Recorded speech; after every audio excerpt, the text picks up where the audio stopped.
I've been seeing in a lot of like TV, women are more obsessed on working on their bodies now with, certain workout procedures and, even certain procedures they getting done to their body, like with the lap band and gastric bypass. Do you feel like overweight women are getting overlooked by men, or not the conventional woman being overlooked by men? I mean, how do you feel about that? I mean, I feel like that's been going on. It's nobody's fault if you're not someone's preferences because of size. I mean, everybody is entitled to have their own preference, but I feel like unfortunately some people out here who are just shallow enough to that where that's everything. They rather be with somebody who may be smaller, they preference, but they don't have anything else going on, And I feel like as far as the media and everything, they play a big role too, because they have their idea of what the norm is, It's kind of just now really becoming the thing to kind of be plus size and be voluptuous and big and sexy, For a while that was frowned upon, but, I do feel like there are people out there who look at that and that will define or determine whether they even entertain you, you know what I'm saying? Why do you think weight is a factor like that? Because it's what people like. People gonna be with what they like. They're gonna want to like what they look at. If you feel like you don't like a girl because of her size, that's your preference. You can feel like that. You know what I'm saying? There's nothing wrong with that. But just know when you shallow, you get shallow as well, And not to say that just because you don't like bigger girls that make you shallow, but there are some people that are shallow. So how do you feel about all these undergarments they got now to kind of hide certain things? Like, I know one of them I said earlier, the waist cinchers, and they got the one that lift your butt. And how do you feel about those items? Like, do you feel like it's giving women that really didn't have a chance, giving them a chance to wear that tight dress they want to wear or look a certain way that they want to look? I feel like when it all boils down to this y'all fault. Y'all paint this image of y'all want a girl with a booty like this, a waist like this. So women do what they need to do to talk to people. So, I mean, they don't do that for them. We don't wear that for us. We don't wear girdles for us. I don't have no butt lifters. Personally, I don't need it. But if I did have one, it would be because I thought it made me look away. Like, that's the only reason. So, let's just say a woman does put that on and, a guy comes up to them and exchange words and somehow they end up being sexual and she takes all that off. Now he gets to see the real. I mean, and he sees that and be like, well, I don't even want to deal with you no more. I mean, do you feel like going through all that really helped you? I feel like at the end of the day, that go back to being shallow though. If you just saw a girl with the intention of just having sex and you thought she was one way and she wasn't, I mean, that's your fault because you're setting up the standard to just have sex with her anyway. First of all, I don't know no women in my circle or no women. I know that's women that's going to have no man and he don't know what she look like anyway. Point blank period. Meaning I ain't seen you or been on a date or been around you a few times for you to know what go where and what look like. So I feel like if you meet a girl out there and she got on this and that and she go to unbuckling it and taking it off and stuff go to falling, that's funny to me because you set that up. Like, nobody told you to go out and want sex the first time you meet somebody anyway. That's why you get to know people. Because when you get to know people, you don't have to worry about that. You can see them a few times and if stuff shifty, then you can make your determination if that's worth it. But I feel like if you genuinely like somebody and maybe they're not your conventional, maybe they're a little bigger than you like or whatever the case may be, give them a chance. You know what I'm saying? You'll be surprised what you block out your life being shallow or just being judgmental or whatever the case may be. Because one thing about it, two things for sure, ugly can't get pretty, but big can always get small. Amen. And if you don't know nothing else, know that. I'm gonna jump around with the questions. How do you feel about abortions. And my take on it before I let you answer that is, I don't condone abortions under no circumstances, but I do feel there are circumstances that procedure must be taken, that procedure must be had. So how do you feel about abortions? I mean, I feel like abortions is your business. Only thing I don't like is women that use abortion as birth control. Every time what do you mean? Every man you meet, you having sex unprotected and you pregnant, and now you gotta run down there and fix it. It's too much stuff. You got the morning after pill, you got condoms. It's so many things you can do to alleviate that to not even have an abortion. But me, I personally feel like it's your business. If you want to mess your body up and make it to where one day you meet a man and you can't have kids, that's your fault. You have to deal with that when you go and meet whoever it is you meet. I'm not a judgmental person, so if that's what you want to do, that's what you want to do. But just know that's not how your body is set up. That's not how it's designed. Every time you do that, you run the risk of something going wrong in you that you cannot reverse. So I just wish people would have a little more, just be more selective in your choices. Be more conscientious. If you find yourself keep having abortions to fix it, something wrong with your decision making. You need to look at yourself. Because that's not cute. It's not cool. It's a waste of money. It's a waste of time. And you're only furthering your problem. You don't handle stuff. You don't make good decisions. You know what I'm saying? Like, it's too much AIDS and HIV and all that out here for you to be having sex and want to have an abortion to fix it. And, you know, and like I said, I don't judge people. It is some people who have them and they may feel like, hey, you might be raped. Anything could happen. You might be with somebody and it was an accident. Maybe you didn't mean for it to happen and that's your way of handling it. I mean, to each his own. But I mean, me personally, I feel like God doesn't make you have a baby on accident. No one has a child on accident. Like, you know, children are a blessing. So I feel like there's no accident when you have a child. Like, if someone is sticking there. So if you was having sex with somebody in the condom bus, you meant to have that child? I mean, no, but obviously, you know, that's the risk I take with the condom. You know, there's risk in this if you ain't practicing abstinence, you know. But my next question. Good women with bad guys. I mean, how do you feel like that whole situation go down? I know they say the little good girl, bad guy thing, but when a good woman gets with a bad guy and he's a con artist or he wants to leech off her, then it's a problem. But that's what you seeked out, a bad guy. A guy considers himself bad. He might have an extensive record, a whole bunch of tattoos, whatever you consider a bad guy. You know what I'm saying? How do you feel about? I don't think no woman seeks out a bad guy. I feel what happened is good women fall in love with people or men thinking that they have ways about them that they don't really care for, but they're not going to judge them. That's not going to be the outline for their relationship. They're not going to let that stop them from having something with this person, or I can change him, or for me he would do this, and they fall in love, and then by the time you should be severing ties because you're in love with them, you can't. I don't feel like no one goes out and seeks anyone bad. It's just all a matter of what happens in the course of y'all talking. And women, we're emotional, so it's harder for us to just be done as opposed to a man who, when you take all your cinches off, they don't want you. Women, we not set up like that. Yeah. You know what I'm saying? So I feel like opposites attract, and sometimes good women get with bad guys because they don't want to feel like they're another person judging them.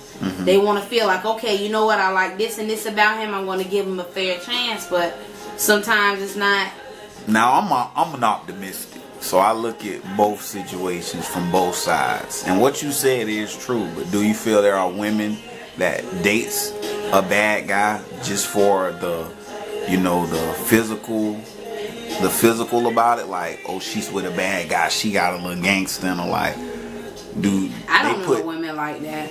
You don't know nothing like that? No. That wants to be the so-called rider, or the ride or die chick? That's young stuff. I don't know no woman that want to ride for nobody that don't love them and don't treat them right. What happens is they fall in love, and when they should walk away, they can't walk away. then it becomes you being in love with the bad guy. But no one wants to go through that. No one wants to. You know what I'm saying? I never did, at least. I saw on the internet that Jacksonville is now 3rd in the nation with AIDS and HIV. Did you feel like the community like was really that bad? Not that you out here dealing with a whole bunch of people sexually, but did you feel like Jacksonville would be number 3 in the nation? I mean, I wouldn't have thought that they were, but I'm not surprised that they are. I mean, why are you not surprised? Because that can happen anywhere. It's a lot of... See, what a lot of people don't know is they see the statistics. They got to look behind the statistics. Mm-hmm. You know what I'm saying? They'll tell you majority of those is passed due to homosexual activity and drugs. Mm-hmm. You know what I'm saying? Not that make it any better, because if somebody got it, they passing it. But I feel like when it all boils down to it, you just got to protect yourself. If you protect yourself and you are with someone, y'all, not to say it's 100% chance that it won't happen, because the one you love be the one that cheat. You know what I'm saying? And bring it to you. But you're less likely if you have someone that you're with and y'all are just with each other. Y'all are monogamous. Mm-hmm. So how do you make, like, how is a woman mental after hearing a statistic like that? Like, they're 3rd in the nation. That might make a lot of women scared. How is a single woman mental? I don't know, because I have somebody, so I don't worry about that. I'm just saying, if you were a single woman, how would that, like, play with your psyche? It don't play with my psyche, because I'm selective and I protect myself. I don't have to worry about that. Mm-hmm. I feel if you out here having sex unprotected, it's going to really play with your psyche. Because you know you're not doing what you need to protect yourself. So that makes sense. But if you're someone who take care of yourself, it's just going to make you even more selective. Would you say there's a formula for a man to find a good woman in Jacksonville? Is there a formula? There's no formula to this. Just be what you want. Mm-hmm. You a good man, you're going to attract a good woman eventually. Mm-hmm. You out here trying to play games and play the field and talk to this girl and her cousin, and maybe you got this girl on the side, and you're going to get that. That's the type of woman you're going to attract. You know what I'm saying? But if you're a good person, you know, you get in the church, you read your Bible, you stay in your word, you pray, you know. How do you feel about pedophiles in your community and how they affect the community? Because I know it's a lot of them in Jacksonville. Like, it's a ton. You know what I'm saying? So, do that make you, like, keep your child in the house more? Or, like, I mean, how do you feel that's affecting the community, living amongst pedophiles? I mean, I feel it makes us a little more aware. It makes us watch a little bit more, but it don't affect me at all. Because at the end of the day, when it all boils down to it, I do my best to keep my eye on mine. That's all you can do. Teach them good habits. Teach them who not to talk to. What to happen in case something do happen. And put your kids in the hands of people who you trust. You know what I'm saying? Not having them everywhere, not leaving them everywhere. But sometimes the ones that are touching them are other family members that you leave them with. Not you per se, but other females. Like, you leave them around at granddaddy's house and granddaddy homeboys come over, drink, and one of granddaddy homeboys touching on your daughter. If granddaddy watching granddaughter like he should, granddaddy homeboy not gonna get the granddaddy daughter. Mm-hmm. That's what I mean.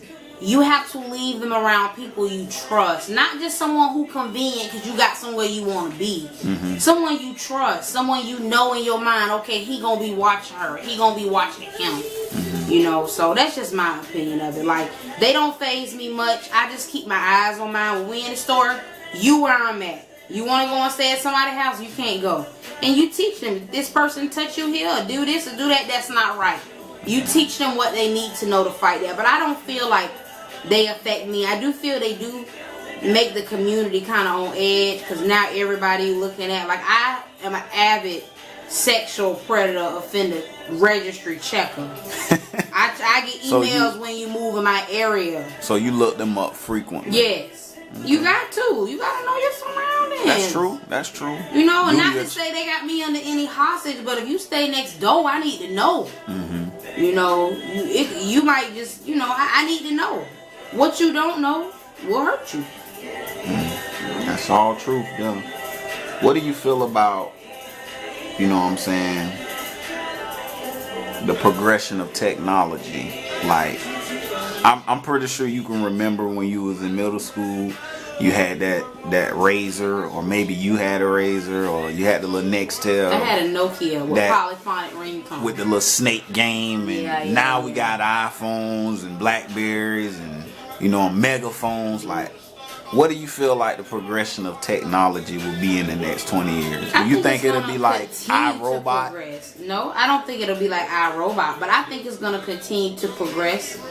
That's why we have to just make sure we're teaching our kids and our youth all this technology around us, but still teaching the fundamental things. Picking up the phone, tell someone happy birthday.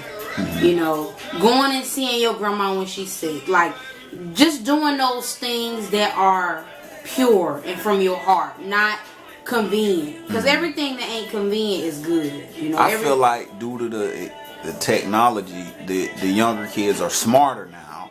They know how to work cell phones and computers. Like, I feel like they growing up kind of fast, but in a sense, they're smarter. I don't feel like they're smarter. Why you don't? I feel like they just adapting to what's given to them.